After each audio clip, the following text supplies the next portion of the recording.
I'm Exhausted, the podcast.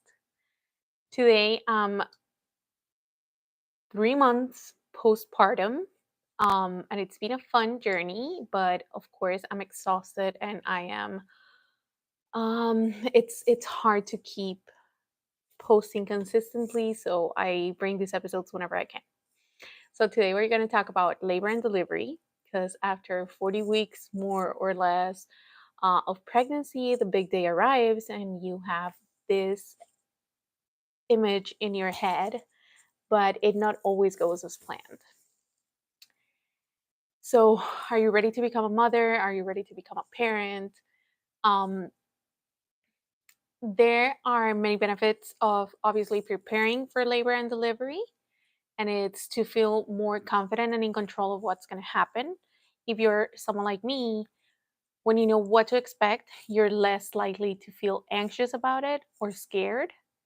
And this can help you relax and focus on the task at hand, right? Like labor requires a lot of your energy and for you to like be there prepared.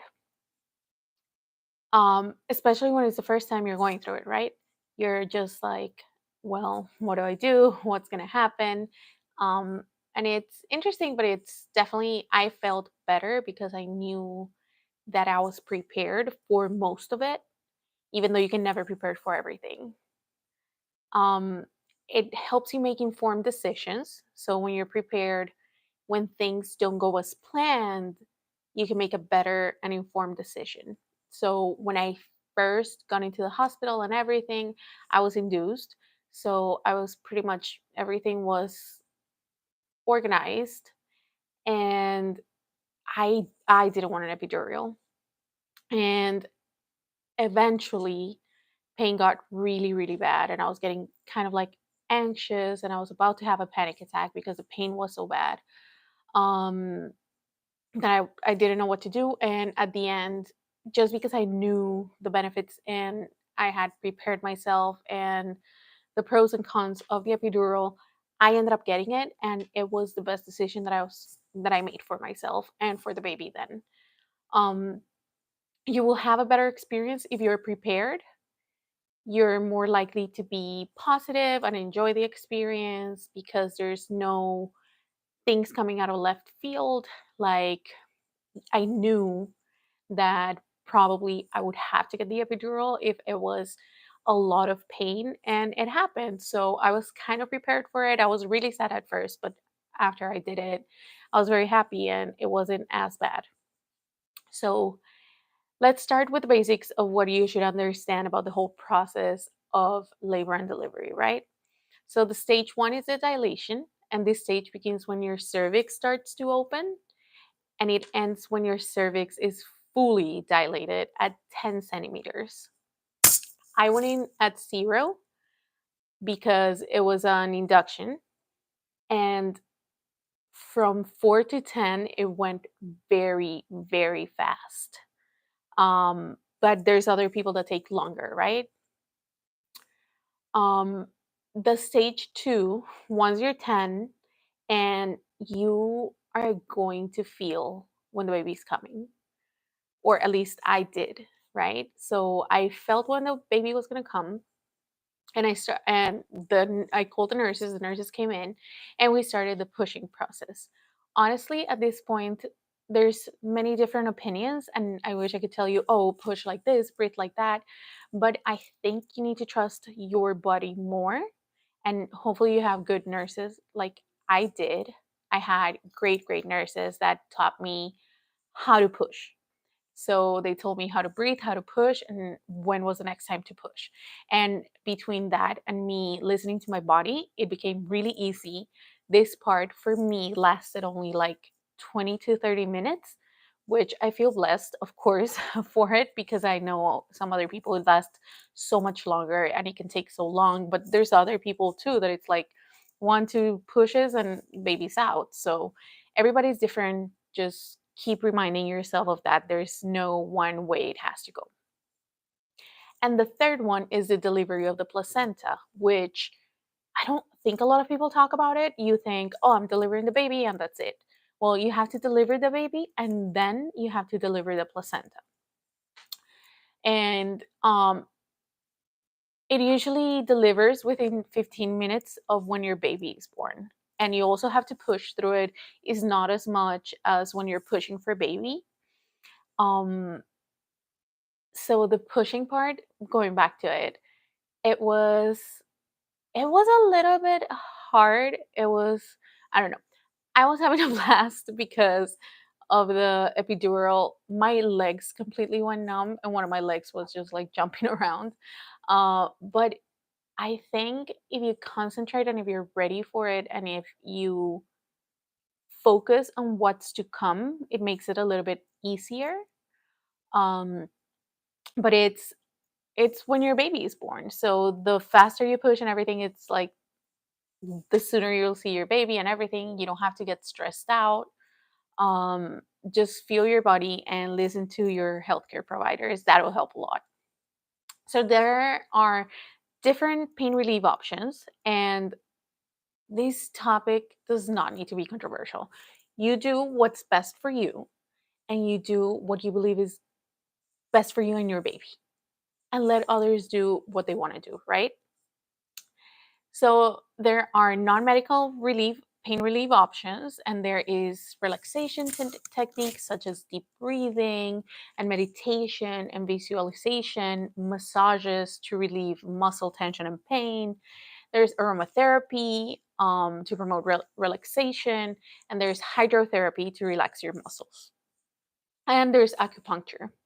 On the other hand, there's medical pain relief options, and you don't have to go with either or. You can go with a combination of both. But there's the epidural. There is nitrous oxide, which is kind of like the laughing gas. Um, they gave me a pill, um, and I'm not a healthcare provider, so you always have to ask your healthcare provider what's best and what are the options available, but know that there are different options, right? So I used it was a pill, I can't remember what it was, and then the epidural, and I was doing a lot of meditation. So I had a meditation channel going on, and it helped a lot. Um, but I'm someone that meditates almost every day, so that helped a lot. Um, there are many other steps that you can take in advance of labor and delivery, right? You can take a birthing class where they will teach you different breathing techniques um, for birth. They'll teach you very different birthing poses because you don't have to be in only one position to give birth. But if you do get an epidural, you can't be up and walking and standing and all of that. You do have to be laying down. And they'll give you some other important information. Make sure that you eat well um, before going into the hospital. Usually, once you go into the hospital, the only thing you're allowed to is a liquid diet or just water. Make sure that you exercise regularly and stay active through pregnancy, especially the last trimester. And I know it can be so hard. It really can, because sometimes pregnancy is just like it takes everything out of you, right? But if you stay active or mildly active, it certainly makes labor and delivery better and so much easier. Um, Practice is meditation and relaxation techniques. The power of meditation is absolutely impressive. I will always advocate for meditation. It helps you stay grounded, it helps you stay on topic and where you have to be. There's different apps, there's hearing on YouTube. You can look for different meditations, guided meditations, solo meditations, whatever works for you best, right? And make sure you have a birth plan. Having a birth plan is pretty much all of this that we talked about together, and we will talk about what it has to include, right? Um, but you want to take your birth plan to the hospital with you. You want to know, you want to have, when you're in the process, you might forget certain things, right, that are important and that you want your healthcare team to have. So it'll just make it easy to explain what hospital you're going to, what is the type of care that you want, and other specific details. Now, you might have your birth plan and everything, but be mindful and make sure that you're flexible with that birth plan, because at any point it can change. Again, for me, it was a epidural. I didn't want it. It was in my birth plan that I didn't want it, but at the end, everything changed, and I had to be okay with that, right? I had to do whatever was best for me. That was the most important thing, and that you have the right to also tell your healthcare team what you're comfortable with and what you're not. You don't have to do what they tell you, but and that is the reason why it's important um that you keep yourself informed. So, talking about the birth plan, what should you include in this birth plan? So, the preferred birth location. Do you want to give birth at a hospital? Are you doing a birth center? Are you doing it at home? Where are you doing it? Specifically, what hospital, what birth center, or anything like that. So, add to your birth plan important health conditions. I, of course, they're going to ask you as soon as you get there. They might have your chart already, but God forbid you have an emergency and you have that birth plan with you, you at least have your conditions there, right? I had gestational diabetes, I put it there. What are your desired pain management options? And do you want to use medication? Do you want to use natural methods? What medications are good? Which ones are not?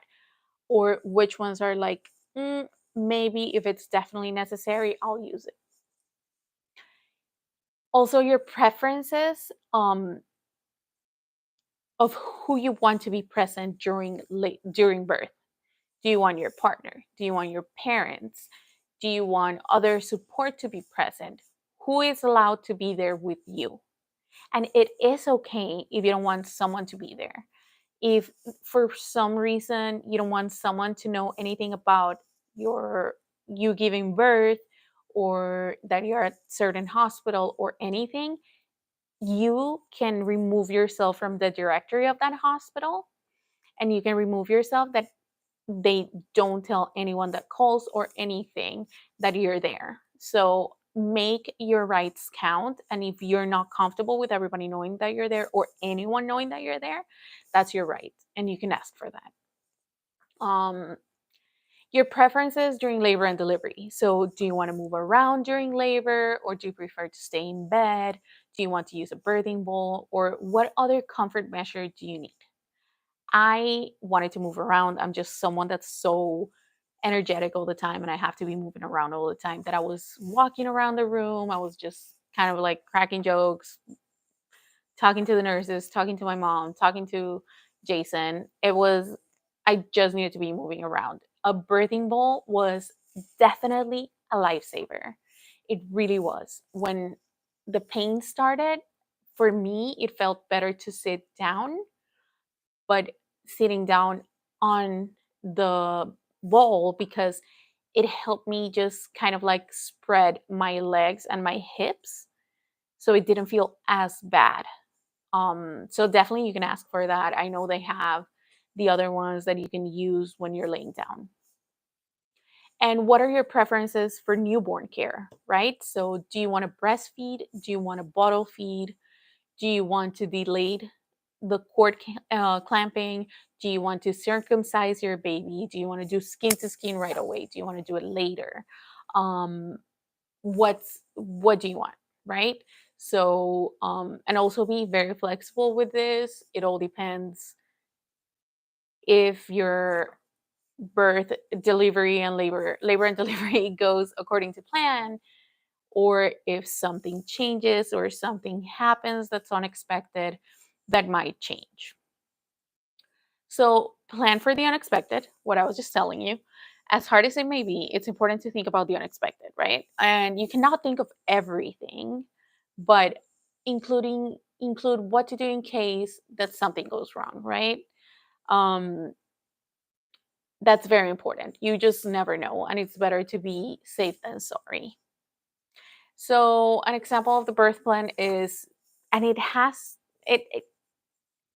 honestly, it has to be concise and precise, because the healthcare providers are not there to read like a whole manifesto on it, right? But just do like bullet points. So it's location, hospital, what hospital, medical condition, gestational diabetes, anemia, and if you have something else, right? Pain relief methods. So you want an epidural, you put it there. Um, Present during birth, partner, mother, and doctor or midwife. Preferences to move around during labor and to use a birthing bowl for comfort. Newborn care, breastfeed baby immediately after birth, and skin to skin. Delay the cord clamping for at least 1 minute. And that's pretty much what you have to add. You want to talk to your doctor or your midwife previously before just getting to the hospital, right? So take your birth plan, take your first rough draft of your birth plan to your next doctor appointment and just be like, hey, this is kind of what I want to do. Let me know if you guys do all of this, if this is something realistic, if it's not, and what can I change, what can I tweak, or if this is perfect. And then just make sure you carry it from then on, because remember, sometimes you never know when the baby is going to come, and it can come anytime or it can come when you have planned it. So it's just so funny to see everything how it works. So it was labor and delivery was definitely a little bit scary when you first got to the hospital, but um, it really wasn't as bad as I thought it was going to be. It was more of a different, and for me, it was a great experience. I didn't have the best pregnancy, but I did have an amazing experience giving birth. And once you get to see that little face, your whole world changes, right? My whole world changed. It was like a new kind of love opened for me that I had never felt in my life before. I had never experienced something so intense. Um, I decided to I decided to breastfeed, and I decided to, and again, there's no good or bad answer. Everybody does whatever is best for them. But be ready, because I did have a really bad heartbreak at the hospital, and it was, I wanted to breastfeed fully, exclusively breastfeed.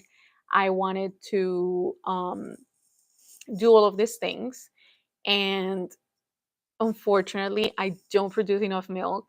But also I've had two breast surgeries, one for augmentation, the other one was for taking the implants out, and a lift.